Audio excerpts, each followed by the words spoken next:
Boa noite, igreja. Boa noite. Que a graça e a paz de Cristo esteja com todos nós. Amém.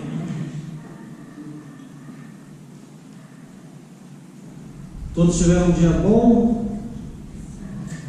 Graças a Deus. Graças a Deus. Dando continuidade à nossa semana de oração, que creio que tem sido uma bênção, não só nesta igreja, mas em outras igrejas. É o tema Renascidos. Foi cantado um hino, agradeço a irmã, trouxe a mensagem, agradeço o pessoal do som, todos vocês que estão cooperando para que o culto funcione. E cantamos um hino do Inário sobre justificação. Hoje nós vamos falar um pouquinho sobre justificação, alguns pontos, claro que não vai dar para abordar tudo, é um tema muito extenso, mas vamos tentar entender um pouco sobre a cruz, o poder efetivo da cruz na nossa vida.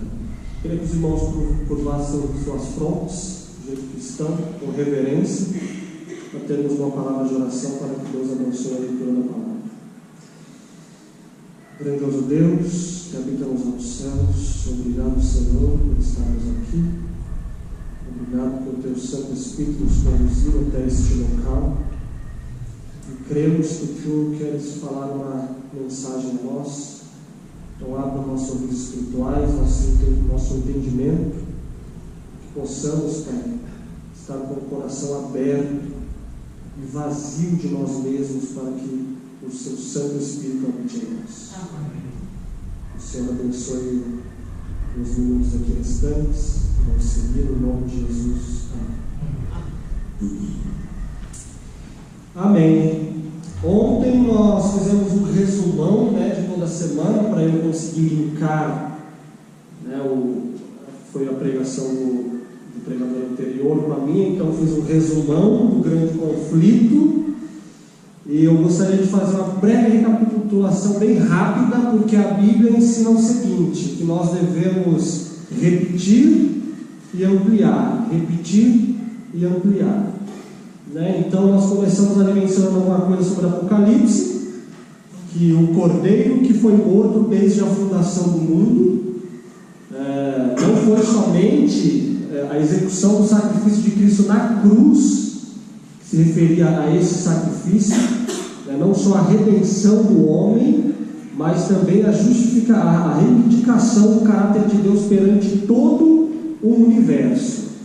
E ali também podemos contemplar, nós lemos ali um pouco de Jó, lemos bastante citações, hoje eu vou ler menos citações, não quero uma história tão cansativa. Ali nós vimos que nesse grande conflito existem dois questionamentos, dois argumentos. Ali as testemunhas, elas vão depor a favor de Deus ou a favor de Satanás. O grande conflito ele é mais antigo do que a própria raça humana, mais antigo do que o próprio mundo. Então por isso que a redenção do homem não é a primária causa da história da redenção, claro que está incluída, mas o grande conflito é mais antigo mesmo do que este programa. O grande conflito, repetindo, é: Deus é justo ou Satanás é justo? E quem vai demonstrar isso vão ser nós, criaturas falhas, débeis. Peço que os irmãos olhem, porque eu não consigo usar slide. E eu deixei tudo no celular. O celular está com a bateria fraca. Tem algumas citações aqui para ler. Ele está com 17% de bateria, mas creio pela fé que ele vai resistir até o final. Eu preciso ler as citações.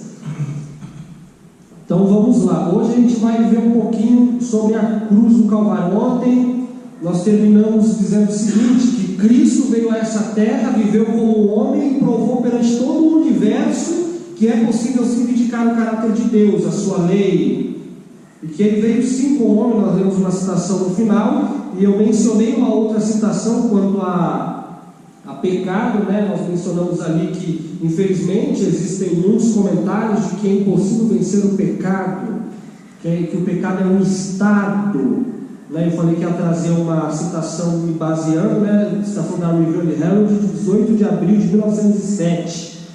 Ali diz o seguinte: a mais forte tentação não pode desculpar o pecado. Por mais forte que seja a tentação, nós não podemos desculpar. Não há desculpa para o pecado. Por grande que seja a pressão exercida sobre a mente, a transgressão é ato nosso. A transgressão é um ato, é uma escolha. Existe uma confusão na mente de muitas pessoas que, por termos uma natureza degenerada, isso é um fato, nós vamos ler aqui algumas citações quanto a isso, isso faz parte do estudo de justificação pela fé. Apesar de termos uma natureza propensa, caída, degenerada, enfraquecida, nascemos com ferramentas inadequadas, defeituosas, isso não quer dizer que nascemos com pecado, não quer dizer. O pecado, como a citação diz, é um ato, e é um ato nosso, que nós escolhemos praticar. Ter natureza, o pecado não é um estado, como muitos afirmam. Continuando a citação, então é um ato nosso, não está no poder da terra, nem do inferno, obrigar a quem quer que seja a fazer o mal. Satanás nos ataca nos pontos mais fracos, mas não precisamos ser vencidos. Por severo e inesperado que seja o ataque, Deus nos proveu auxílio, e em sua força podemos vencer. Amém? Amém. Na força de Cristo, na força de Deus, podemos vencer. Eu acho até engraçado essa linguagem, não está no poder da terra nem do inferno.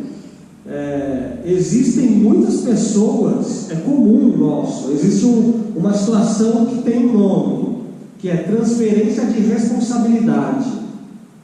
Transferência de... O que é isso? Eu transfiro a minha responsabilidade. Às vezes Satanás não tem culpa nenhuma, nós culpamos Satanás dos nossos erros, mas o pecado aqui é ato nosso. É ato nosso, não há desculpas. Por inesperado que seja o ataque, Deus nos proveu auxílio, e em sua força podemos vencer.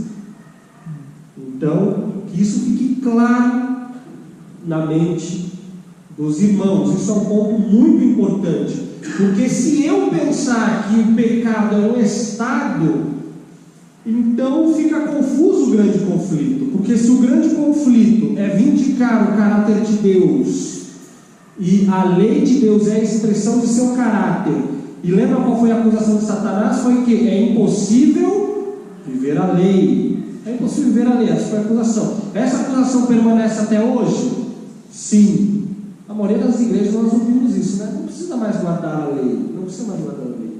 Então, se o pecado é um estado, então que sentido fez a cruz? Que sentido fez a cruz? Se nós não podemos vencer isso, porque você vencendo o pecado, você prova que é possível viver a lei, porque pecado é transgressão da lei. Pecado é transgressão da lei. Então fica confuso. As pessoas dizem, mas mesmo, eu sou tão pecaminoso, tão pecador, que eu tenho pensamentos terríveis. Sim, é verdade. E quem disse que ser tentado é pecado? Quem disse?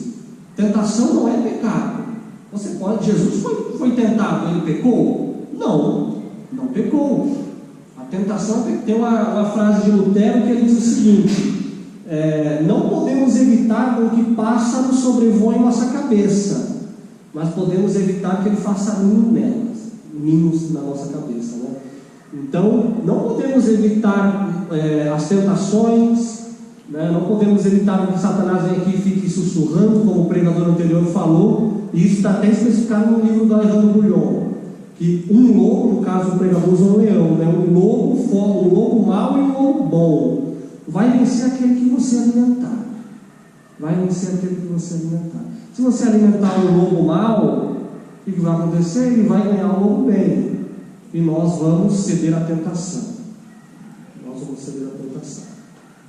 Então vamos continuar o nosso tema hoje, que é o poder da cruz na nossa vida. Eu queria ler uma citação. Olha só que citação tremenda.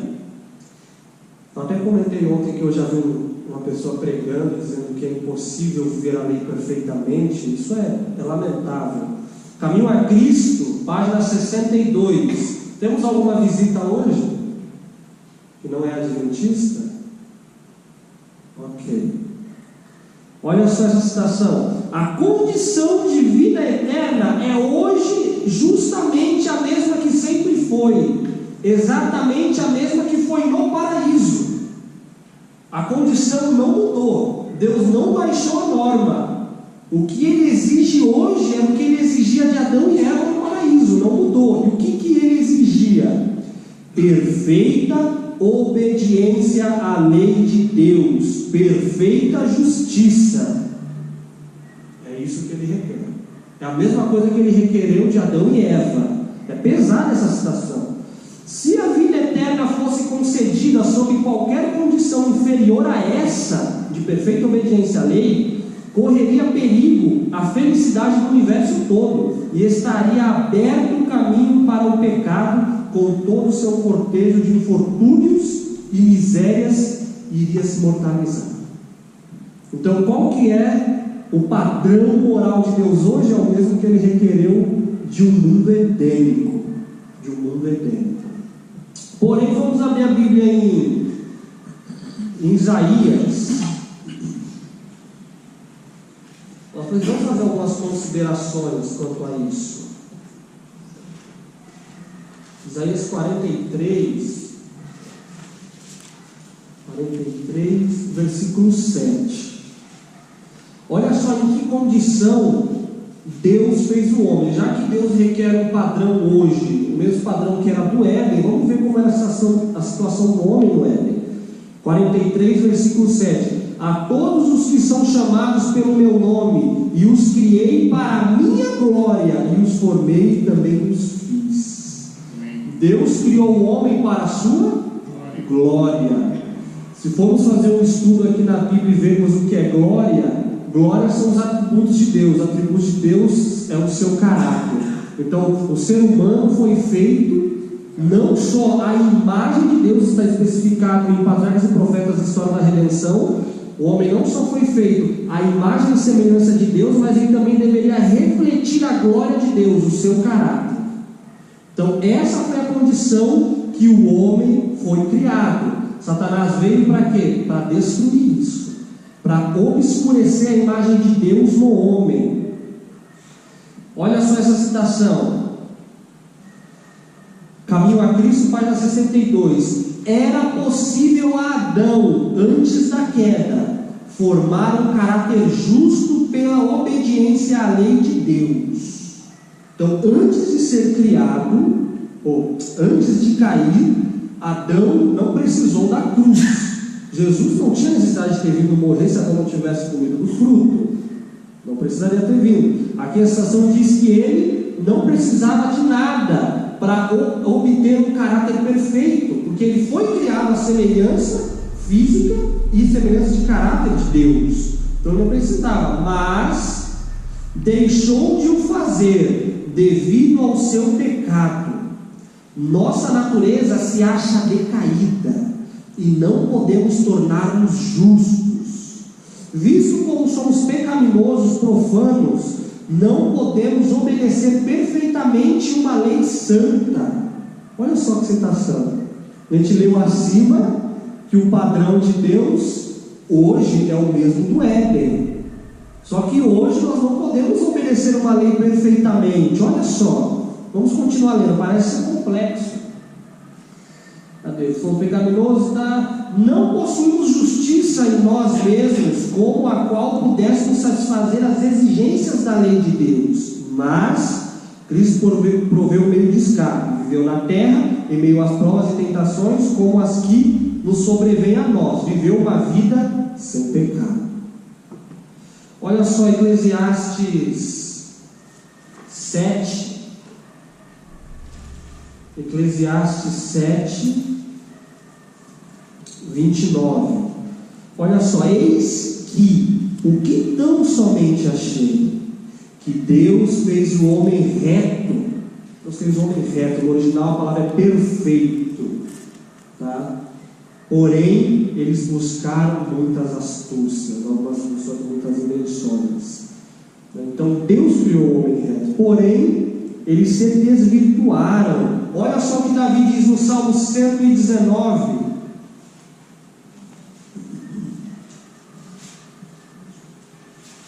Salmo 119, versículo 5.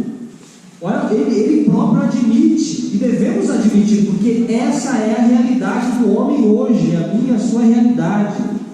Quem dera que os meus caminhos fossem dirigidos a observar os teus mandamentos, a lei de Deus e seu caráter. Davi está se lamentando: ó Senhor, quem dera que os meus caminhos, as minhas inclinações fossem dirigidas por natureza a seguir os teus caminhos, os teus mandamentos. Quem dera. Mas não é mais. Não é mais. Essa é a realidade do homem hoje. Olha uma citação de Desejados de Todas as Nações, página 762. A lei requer justiça. Nós lemos já isso. Vida justa, caráter perfeito. Lembra qual que era o padrão? Nós lemos, o padrão não mudou, é o mesmo de Adão e Eva antes do Éden. Ele está afirmando aqui de novo: a lei requer justiça, vida justa, caráter perfeito. E isso não tem o homem para dar. Não tem o homem para dar. Não pode satisfazer as reivindicações da lei divina. Não parece contraditório? Como é que Deus põe um padrão, e esse padrão, ele não baixou a norma, mesmo na condição edênica, esse padrão, hoje a condição não é mais edênica, nós vimos que nós não temos mais a inclinação para seguir a lei de Deus, como o próprio Davi disse, ou como a citação do Caminho a Cristo falou, que Adão não precisava de ajuda de Cristo para ter um caráter perfeito, porque ele era já perfeito, ele foi criado perfeito. Aí o mundo caiu. Eu e você temos uma natureza agora propensa ao mal. Nós temos uma natureza que combate contra o mal, ou contra o bem. Essa é a nossa natureza egoísta. Mas o padrão não mudou. E Deus requer isso do homem. Deus continua requerendo isso. Mas a citação mesmo diz: a gente não tem para dar isso. Não temos. Então, como resolver esse problema? Através de Cristo Jesus. Jesus. Então, Cristo veio ao mundo para vindicar o caráter de Deus e resolver este problema quanto à nossa natureza, porque Deus não baixou o padrão. Por isso que Cristo teve que morrer. Se o padrão pudesse ser baixado, Cristo não precisava ter morrido, porque ele mudaria a lei. Mas quem peca, o que a lei requer? Morte. Morte. Isso o que a lei requer. Em Gênesis 3,15 foi dada a primeira mensagem evangélica. Gênesis 3,15, que lá diz o seguinte, é bem conhecido. Deus já sabia, onisciente. Adão e Eva caiu e ele já avisou: e porém inimizade entre ti e a mulher, entre a tua semente e a sua semente. Essa te ferirá a cabeça e tu lhe ferirás o calcanhar. Então ele já avisou: olha, eu vou pôr uma solução nisso. Vocês deixaram que Satanás usurpasse o trono dessa terra. Vocês pecaram. E eu falei: não peque. Quem peca morre. A morte aqui não é morte física, tá? Além da morte física, se aplica mais à morte eterna. Mas eu vou solucionar esse problema. Eu vou pôr uma inimizade. E Satanás vai ferir o calcanhar da semente da mulher, mas essa semente vai pisar na cabeça de Satanás. Isso se referindo à cruz. Nós temos hoje uma visão muito limitada de cruz, de Calvário. Por que Cristo veio e morreu? Nós às vezes achamos que Cristo só morreu para nos conceder a graça, e temos às vezes uma visão de graça. Eu vou falar amanhã mais de graça. Amanhã, ou depois, acho que amanhã hoje eu vou falar de graça. Mas nós temos uma visão muito limitada sobre graça, sobre a obra redentora de Jesus. Nós achamos que Jesus veio a essa terra, morreu e pronto, está tudo resolvido. Mas vocês sabem qual é a doutrina principal do Adventismo? Eu ouvi aí. Santuário. É o santuário. É a única doutrina que nos distingue de qualquer outra denominação, tá? Não é o sábado, não é a reforma de saúde, não é justiça pela fé, não é santificação, é o santuário. O santuário é a base do adventismo. Tira o santuário e acabou. Olha essa citação de Ellen White que ela diz sobre o santuário. Atos dos Apóstolos, página 14. Isso aqui ela refere ao santuário. Todo o sistema de tipos e símbolos era uma compacta profecia do Evangelho, uma apresentação em que se continha as promessas de redenção. Então o santuário ele é uma compacta profecia da história da redenção. Isso é um santuário. Deus fez o santuário de uma forma didática. Esse santuário já existia no céu. O santuário terrestre já não existe mais, mas continua existindo o santuário. E por que eu digo que temos uma visão limitada da cruz? Eu já ouvi muitas pessoas, isso é uma premissa evangélica até bem calvinista, de que a cruz foi tudo. Na verdade foi tudo, mas vou explicar como não foi tudo no sentido de a obra redentora, a obra da redenção. Porque o sacrifício de Cristo foi completo, mas não completou a obra da redenção. Cristo morreu na cruz porque Ele era o Cordeiro de Deus. Ele apenas estava cumprindo um tipo do santuário. Então, para ocorrer redenção, tem que ocorrer tudo aquilo que ocorria nos 3 compartimentos do santuário: no pátio, no santo e no santíssimo. Cristo morrendo na cruz, fazendo um sacrifício completo foi o sacrifício de Cristo. Ele estava cumprindo qual compartimento do santuário? O pátio. Então a obra da redenção não acaba na cruz. Por isso que eu não posso afirmar que o sacrifício de Cristo na cruz completou a obra da redenção. Não completou. Apenas foi uma etapa da redenção. Que foi o pátio. Depois do pátio, para onde era levado o sangue?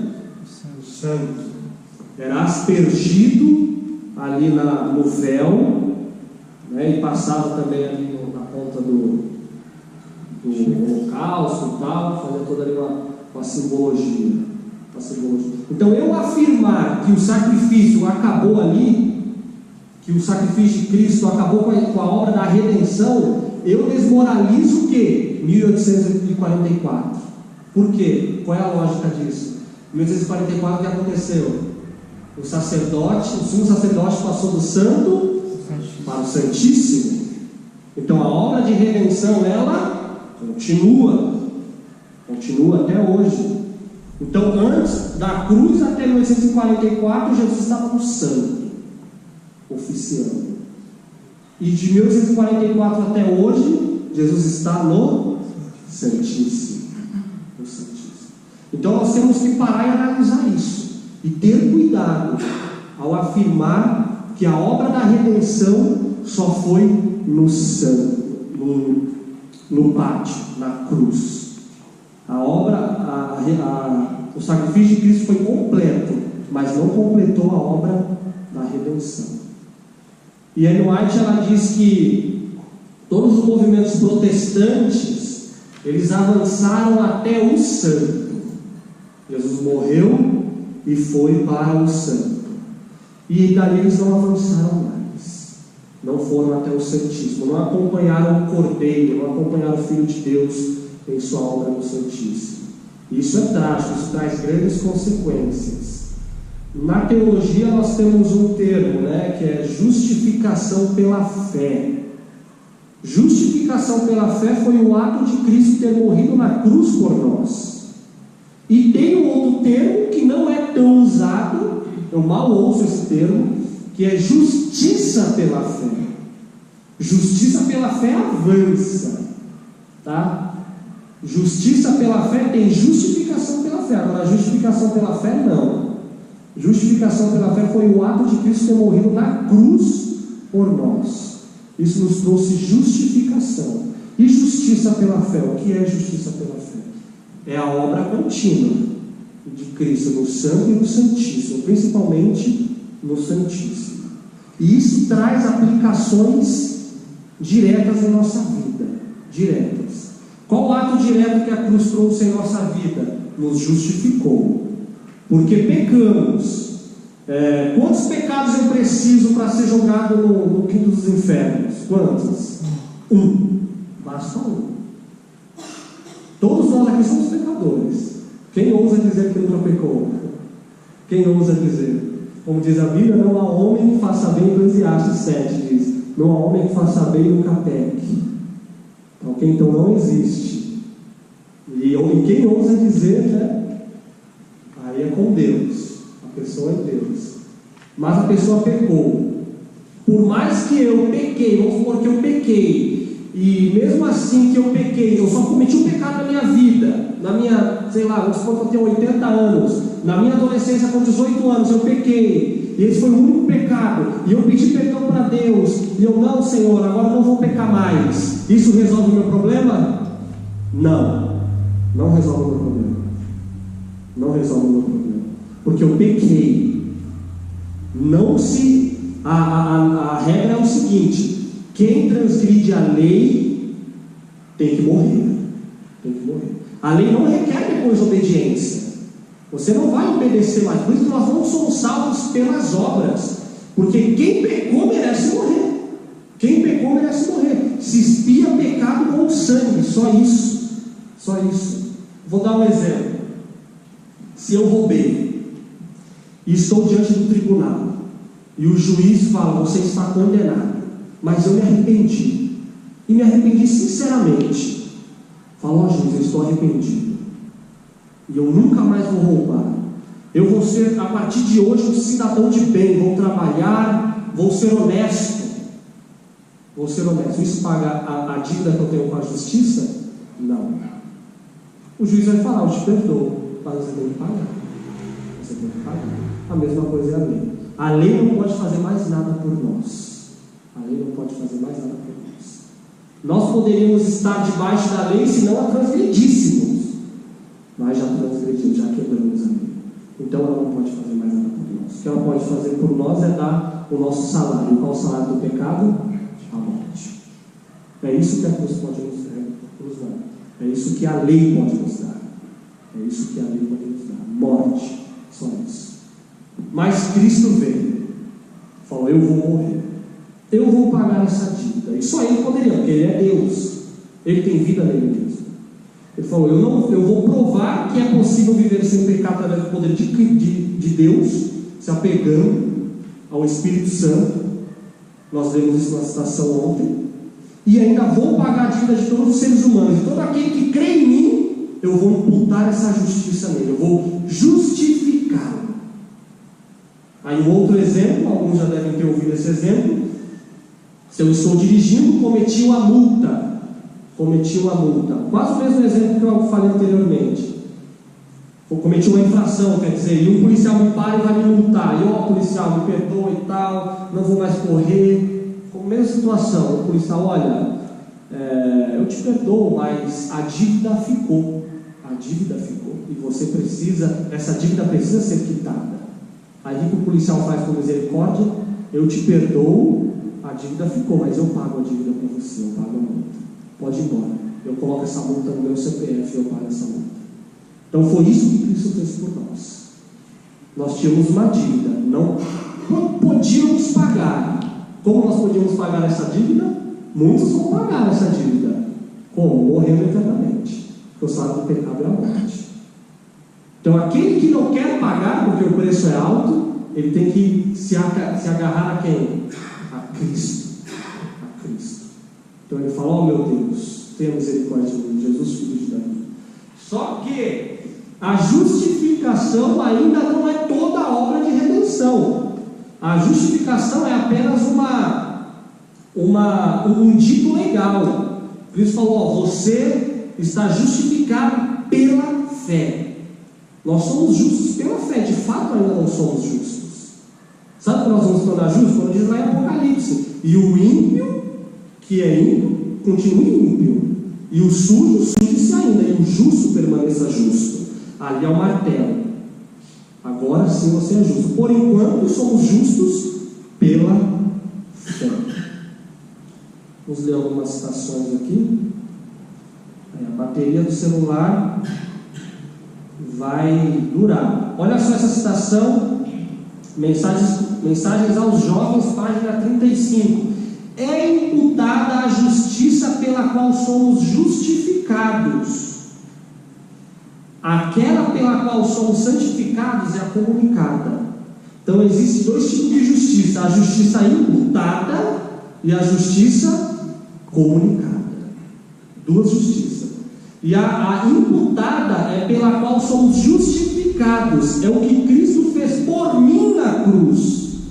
E a imputada e a comunicada é a que Ele faz em mim hoje, porque o ato de Cristo na cruz foi o que Ele fez por mim, e a comunicação dessa justiça é o que Ele faz em mim. Ficou entendido isso? Existem dois pensamentos hoje no cristianismo que são bem contraditórios um com o outro e eles se degladeiam. Um é o pensamento mais evangélico, de que o que me qualifica para ser salvo? O que me qualifica? Alguns dizem, e a maioria deles, pelo menos uns 85%, dizem o seguinte: o que me qualifica para ser salvo é apenas a justificação, o que Cristo fez por mim, pronto, só. Eles pararam ali na cruz, eles não avançaram para o Santo e Santíssimo. E existe a outra linha, que é a linha mais metodista, wesleyana, adventista, arminiana, que crê no seguinte: na santificação. Que não é só o ato de Cristo ter morrido por mim, ter me declarado justo pela fé, mas a santificação, o que Ele fez por mim e o que Ele faz em mim. A primeira linha vai dizer o seguinte: não é a santificação, porque nós já chegamos a um quadro tão degradante de natureza que não conseguimos praticar a justiça. Então Cristo morrer por mim já era, isso já me justificou, isso já é o suficiente para me levar para o céu. E a outra linha fala: não, isso só foi o começo, a justificação nos concede tempo. E esse tempo, aí vem a justiça comunicada, que nos santifica. Então é a união da justificação e da santificação, e ambas se tornam justiça pela fé, porque agora você vai ver a justiça da lei pela fé. Está conseguindo acompanhar o raciocínio? Estão conseguindo, né? Parece um pouco complexo, mas é isso, o que é justificação e santificação. Um é o que Cristo fez por mim, me justificando, me imputando a sua justiça, e o outro é o que Ele faz em mim hoje. Ok? Vamos ler essa citação, mais um pedacinho dela. Eu vou começar no comecinho mesmo. É imputada a justiça pela qual somos justificados. Essa é a imputada que Cristo fez na cruz. Aquela pela qual somos santificados é a comunicada. A santificação é o que Ele comunica. A A primeira, que é a justificação, o que Cristo fez por mim na cruz, a primeira é nosso título para o céu. A segunda, que é a santificação, é a comunicada, é a nossa adaptação para Ele. Conseguiram entender a importância das duas? Uma te dá um título e a outra a adaptação. A adaptação. Eu acho que eu não trouxe a citação. Também se eu não trouxe uma citação hoje de ontem, eu vou trazer amanhã, vou caçar a citação e vou tentar trazer ela amanhã. Eu acho que tem uma citação que ela diz o seguinte, olha que trágico, que se não santificarmos nessa terra, se fôssemos para o céu do jeito que estava, nós estragaríamos o céu. Então, meus irmãos, não é o céu que vai se adaptar a nós vamos nos adaptar ao céu. Quando você vai na casa do vizinho, você se adapta à rotina dele, e não ele vai adaptar a casa inteira à sua rotina. Então, se eu tenho um título, que é a justificação, se eu ganhei um passaporte, o irmão Marcos me deu um passaporte para o Canadá, esse é o meu título que eu tenho. Eu posso ir para o Canadá, mas eu já estou no Canadá? Não. Mesma coisa a justificação. É o meu título, é o meu título para o céu, mas eu já estou no céu? Não. Por isso que uma vez errados pensando, uma vez salvos são para sempre. Quem pode ficar falando, eu já estou salvo? Ninguém. Isso é um julgamento. Da mesma forma, quando eu posso julgar o irmão no inferno, eu não posso também julgá-lo no céu. Quem julga é Deus. Somos observadores da lei e não imputamos ela, apenas observamos. Então, ter um título para o céu não quer dizer que você está lá. Então, se eu tenho um passaporte para o Canadá, o que eu tenho que fazer para ir para o Canadá? Eu tenho que me adaptar, eu tenho que ir lá e me deu o passaporte, agora eu tenho que correr para o visto, as documentações, fazer minha mala, pegar o avião e ir. Pronto, essa é a adaptação. E isso é a santificação. E essa adaptação, ela ocorre aqui. Ô Marcos, você tem aquele programa de Elemate no celular? Põe para mim aí, Lar Adventista, página 16. Por favor. Já achou? Nossa, estava lendo minha mente. Engraçado. Obrigado pela disponibilidade. Olha só essa citação, tá? Olha a importância da santificação hoje, tá? Hoje.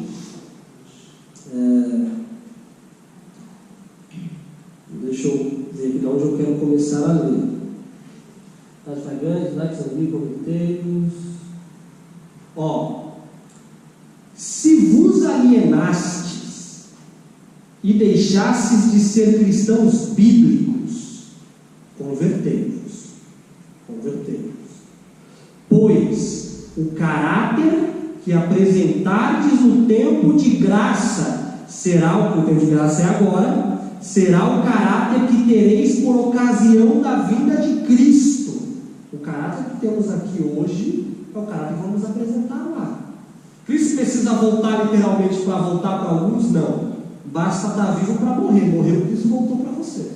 Se eu morrer aqui agora, descer, bater a cabeça, Cristo voltou para mim. E eu vou me apresentar diante dele com este caráter que estou aqui agora. Se desejais ser santos no céu, deveis ser o primeiro na terra. Tá? Quem quer ser santo no céu, seja aqui primeiro. Essa é a importância da santificação. Os traços de caráter que nutrirdes na vida não se mudarão pela morte ou pela ressurreição. Saireis do sepulcro com a mesma disposição que manifesteis no lar, na sociedade. Esses dias eu estava conversando com um amigo meu e ele bateu no pé comigo. Eu respeito, né? Eu sigo o que está escrito, pelo menos temos que seguir, né? Tem mais verdade, a verdade ela é progressiva. E ele bateu no pé, nós não conseguimos, não dá, não tem como. Nós podemos chegar a 30, 40, talvez uns 70% na santificação, e o restante Jesus completa. Ele bateu o pé nisso. Mas essa citação ela diz diferente. Ela fala: o caráter que você apresentar na hora que você morrer que você tiver desenvolvido no meio da sociedade, no lar, você vai apresentar isso perante Cristo. Vai apresentar isso perante Cristo. Saireis do sepulcro com a mesma posição que nós fizemos lá, A obra de transformação precisa ser feita agora. Não é quando Cristo voltar, não, meus irmãos. Não é quando eu morrer e me apresentar perante Ele que vai haver uma transformação, um complemento. Não é.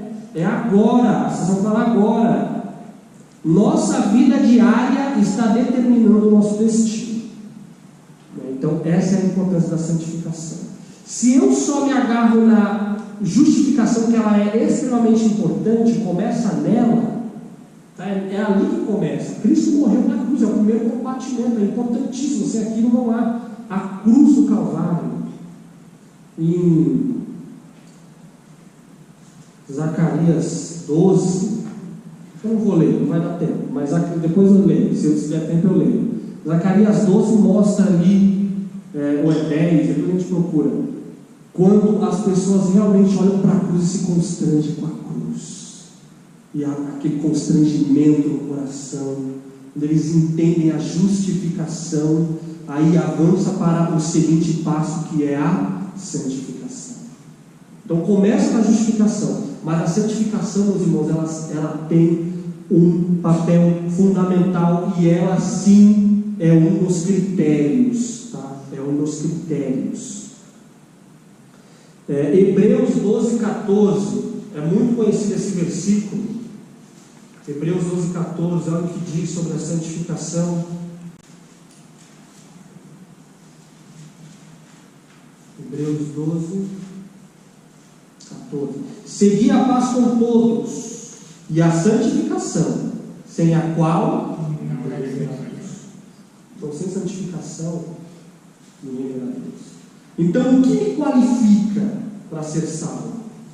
Primeiro, tendo em mente já um grande conflito que estudamos ontem, nos outros dias, que salvação não é a primordial motivação do cristão. Lembra-se? A primordial motivação do cristão é identificar o caráter de Deus e jogar por terra as opressões de Satanás. Essa é a primordial. A salvação, ela será uma consequência, e sem a qual, sem santificação, ninguém verá Deus.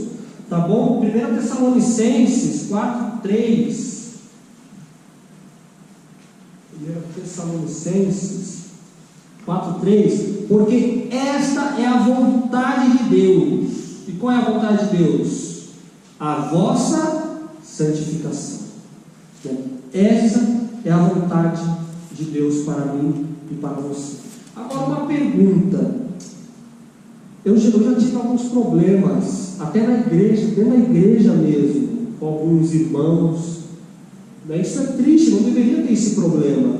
Quanto à santificação, por que tanto preconceito contra a santificação? Por quê? Por que será? Porque quando a gente fala de santificar é ser separado para Deus, é cumprir a vontade de Deus. Porque quando nós damos uma ênfase à santificação, as pessoas ficam um pouco assim, chegam até a nos chamar, como já me chamaram, de fanático. Olha, o irmão é fanático. O irmão é fanático. Então, eu tenho que pregar tudo, menos a santificação, pois sem ela ninguém verá a Deus. Por que será? Porque, sabe por que muita gente tem preconceito? Porque ela trata diretamente, sabe com o pecado. A santificação, ela vai na ferida. Ela trata direto com o pecado.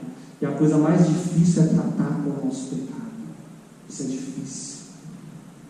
Nós gostamos do pecado, nós não lemos, nós temos a inclinação. O que Davi exclama: ó Deus, quem dera se eu fosse inclinado. Mas não. Irmãos, eu vou falar para vocês. A palavra de Deus, ela é desconfortante para a nossa realidade caída. A palavra de Deus, ela cutuca a nossa ferida. Ela tira a gente da nossa zona de conforto.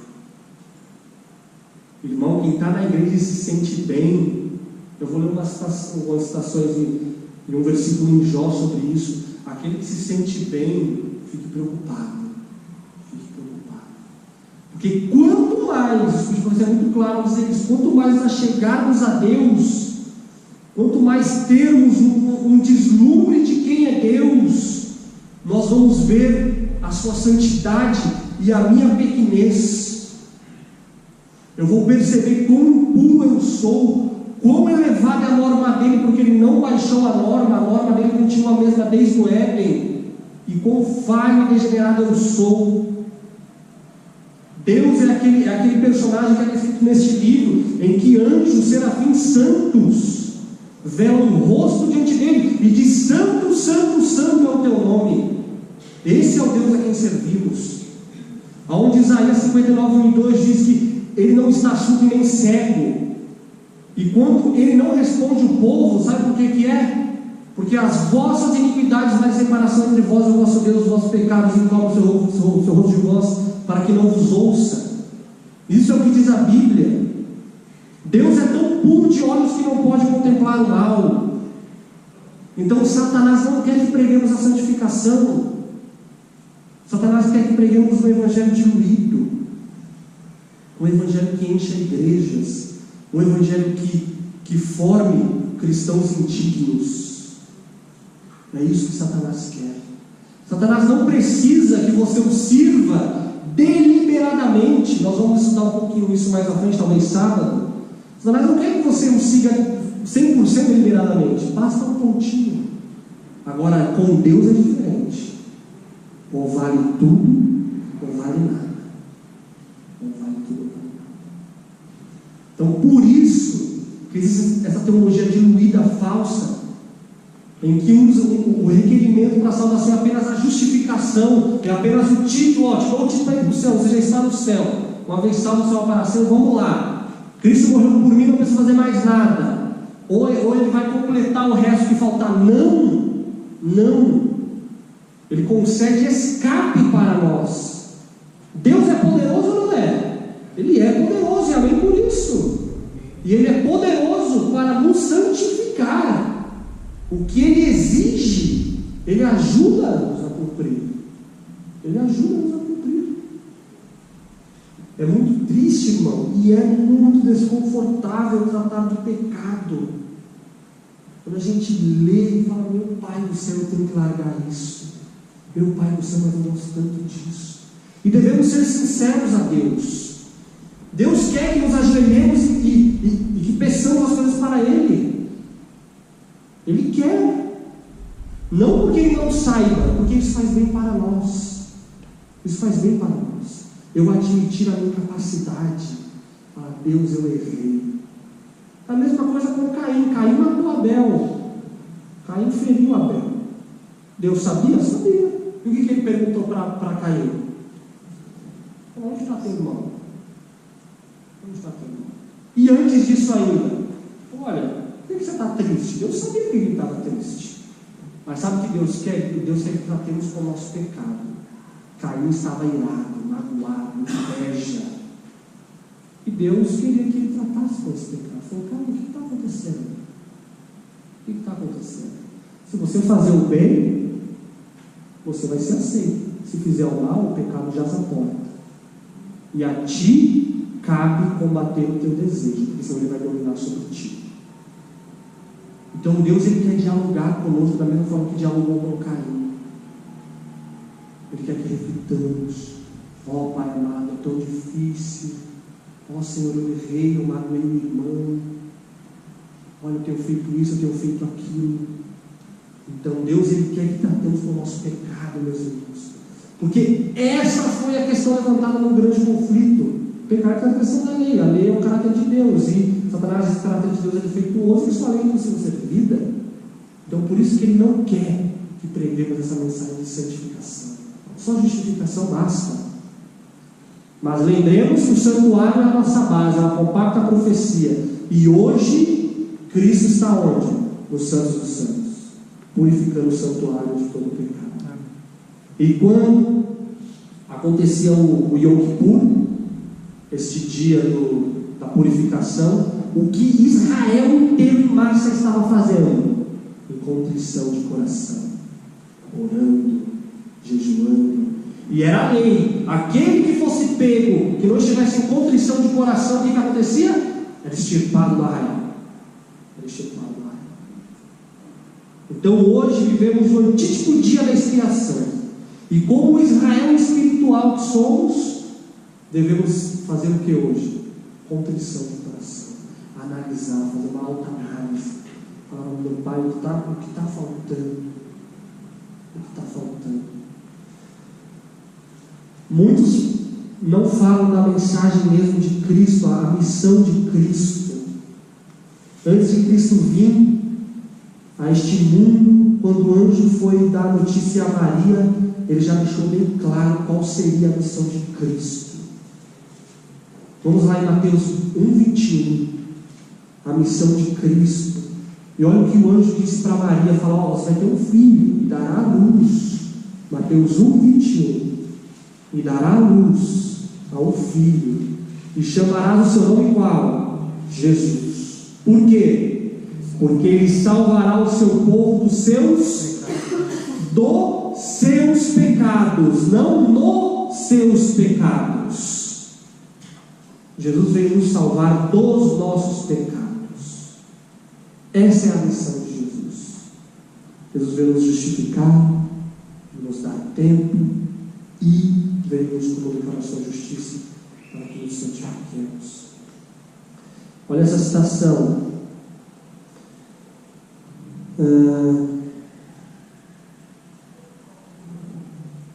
Mas, embora Deus possa ser justo e ao mesmo tempo justificar o pecador pelos méritos de Cristo, homem algum pode cobrir sua alma com as vestes da justiça de Cristo, enquanto comete pecados conhecidos. Eu não posso me aproveitar da cobertura da justiça de Cristo que Ele me imputou na cruz, se eu ainda vivo em pecados conhecidos. Eu não posso. Ela fala, ninguém, homem algum, ela diz, homem algum pode cobrir sua alma com as vestes da justiça de Cristo, enquanto comete pecados conhecidos ou negligencia conhecidos deveres.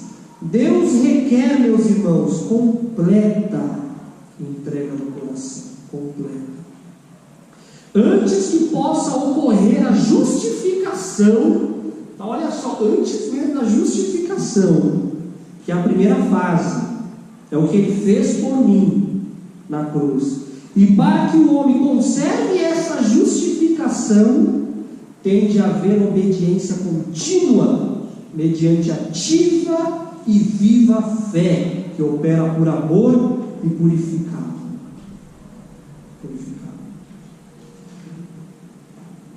Outra citação semelhante, essa citação diz a referência, está em Fé e Obras, página 100, essa outra mensagem escolhida, volume 1, página 396. Deus é tão bom que caiu 1% só na minha bateria. Ninguém pode crer com o coração para a justiça e obter justificação pela fé, enquanto continuar as práticas das coisas que a palavra de Deus proíbe. Ela fala, ninguém pode crer com o coração para a justiça e obter justificação pela fé, enquanto continuar nas práticas das coisas que a palavra de Deus proíbe, ou enquanto negligencia qualquer dever conhecido. A mensagem é direta, a mensagem ela incomoda mesmo o meu eu. É difícil. Jesus, ele veio trazer um evangelho equilibrado. Um evangelho equilibrado. Lá em João 8:11, vamos lá em João 8:11.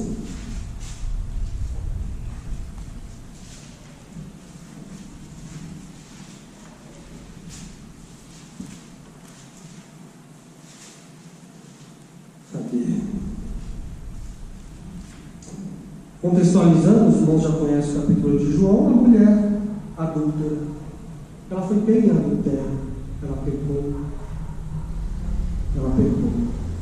mas Cristo a perdoou. E olha como é esse perdão de Cristo. Olha que evangelho equilibrado. Ela diz assim, e ela diz, que eu indo para o 10, E endireitando-se Jesus, e não vendo mais ninguém, porque Jesus tinha escrito o pecado de todo mundo ali no chão, né? E todo mundo tem um teto de vidro, né? Não vendo mais ninguém do que acusava aquela mulher, disse: mulher, onde estão aqueles acusadores? Ninguém te condenou. Ela pergunta: ninguém te condenou? Aí ela diz: ninguém, Senhor. E ele diz agora: nem eu tampouco te condeno. Vai e não peques mais. Olha que evangelho equilibrado. Nem eu tampouco te condeno, ou seja, perdão, justificação. Vai e não peques mais. Santificação. Né? Esse seria um evangelho equilibrado. Falar assim: ó, só justificação, eu te perdoo, e a partir daqui você pode fazer o que quiser. Está perdoado, eu já te salvei. Ou se ele falasse: ó, viva essa vida, mas você já está condenado. Mas viva essa vida de santificação. Não, o evangelho é equilibrado. Eu não te condeno, eu te perdoo, mas vai e não peques mais. E quando ele fala vai e não peques mais, porque ele concede o poder para que vençamos. Ele concede o poder para que vençamos. E isso, meus irmãos, o pregador anterior, no dia que eu estava aqui, ele até mencionou isso. Eu vou encerrar com isso, a hora já é avançada. Isso não quer dizer que nós vamos nos chamar de santos, tá? Ninguém se chama de santo, ninguém tem essa autoridade. Como mencionei no começo, aquele que se chega mais próximo de Cristo, cada vez mais vai se sentir um lixo, um trapo de imundícia. Olha aí Jó. Olha Jó. Ontem nós lemos alguns trechinhos de Jó. Moisés aqui no primeiro capítulo aqui vai falar quem era Jó. Né, vai falar que Jó era um homem íntegro, reto, né, ó, havia um homem na terra de Uz, cujo nome era Jó, né, esse homem era íntegro, reto, temente a Deus e desviava-se do mal. Isso é Moisés falando. No versículo, no mesmo capítulo, no versículo 8, agora é Deus que fala para Satanás: olha, observou Jó e tal, ele é íntegro, reto, temente a Deus e desvia-se do mal. E a palavra no original reto é perfeito, está perfeito. Então Deus estava falando para todo o universo: ó, este homem é perfeito, ele é perfeito.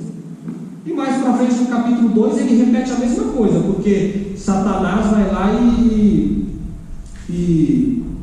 tenta acusá-lo, né, de uma outra forma, e ele fala: ó, ele é íntegro, reto, temente a Deus e desvia-se do mal. Isso é o que Deus falava de Jó. E olha o que Jó falava de si mesmo. Jó capítulo 9, versículo 20. Deus dizia que Jó era perfeito, reto, temente a Deus, desviava-se do mal. E olha o que o próprio Jó falava: esse homem perfeito, reto, temeroso, se eu me justificar, a minha boca me condenará. Se for perfeito, então ela me declarará perverso. Se for perfeito, não estimo a minha alma, desprezo a minha vida. Então isso um santo vai sentir. Por mais que perante todo o universo ele seja santo e justifique a lei de Deus, reivindique a lei de Deus e seu caráter, ele pronto falou: olha, quem já estudou aqui sobre a angústia de Jacó? A angústia de Jacó. A angústia de Jacó, ela vai ocorrer na última geração, né? E ali vai ocorrer a mesma coisa que ocorreu com Jacó. Jacó vai estar ali pedindo perdão para Deus e clamando a Deus, e ele não sabe se ele está perdoado, e ele guerreia ali em oração. O grande conflito diz que deveríamos combater com Deus em oração, igual Jacó combateu, assim, lutou com Deus em oração. E ele luta ali com Deus. Isso vai acontecer na última geração. Os salvos da última geração vão estar orando a Deus, pedindo perdão: ó Senhor, será que existe algum pecado, algum defeito? Será que meu coração ainda é egoísta? Senhor, eu sou tão mau. Mas eles vão estar salvos, mas eles vão estar vivendo a angústia de Jacó. Eles não vão ver que estão salvos. Eles vão estar ali: ai Senhor, me ajuda. A mesma coisa a Jó. Então o santo não diz que é santo. Um santo é humilde. O santo ele sempre vai ter a noção de pequenez, de servo. Não é igual alguns dizem, os perfeccionistas que advogam ser santos, advogam cumprir a lei. Não, tudo é pelos méritos de Cristo, imputados e comunicados em minha vida. Queria ler uma última citação para encerrar. Deixa eu ver aqui. Da Sign of the Times, 26 de fevereiro de 1885. Diz o seguinte: ninguém que pretenda ser santo é realmente santo. Se o cara falar, eu sou santo, ele não é santo. Aqueles que estão registrados como santos no livro do céu não se apercebem deste fato. Não se apercebem deste fato. E são os últimos a proclamar a própria bondade. Então que isso se cumpra na minha e na sua vida. Nós possamos entender o processo de justificação e santificação. Que possamos seguir o Cordeiro para onde ele foi, que é o Santíssimo, onde ele está hoje. Que Deus nos abençoe. Nós vamos cantar o hino cada vez mais santo.